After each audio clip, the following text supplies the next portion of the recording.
আমাদের সমাজে কিছু মানুষের চরিত্রটা এমনই। বাহিরটা পলিশ করা, ভেতরটা কাঁটায় ভরা।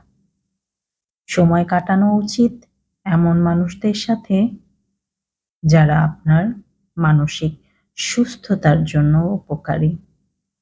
এমন মানুষদের সাথে মোটেই চলাফেরা করা উচিত না, যারা আপনার অসুস্থতার কারণ হয়ে যায়। সবার আগে মানসিক শান্তি এবং নিজের সুস্থতা। নিজের সুস্থতা যদি বজায় রাখতে পারেন, আপনি সবার জন্য সবকিছু করতে পারবেন। আর যদি আপনি সুস্থ নাই থাকেন, আপনি যদি মানসিকভাবে অশান্তিতে বা অসুবিধায় থাকেন, তাহলে কখনোই আরেকজন মানুষের সাথে আপনি সুস্থভাবে, সুন্দরভাবে চলাফেরা করতে পারবেন না। সবার মানসিক শান্তি হওয়া উচিত। সবার সুস্থতার কারণ হওয়া উচিত। কখনোই কারো অশান্তি বা অমানসিক বা অসুস্থতার কারণ হওয়া উচিত না। আমি চেষ্টা করি সবসময় সবার সাথে সুস্থভাবে, সুন্দরভাবে চলতে। আপু, তোমাদের সবাইকে অনেক মিস করছি।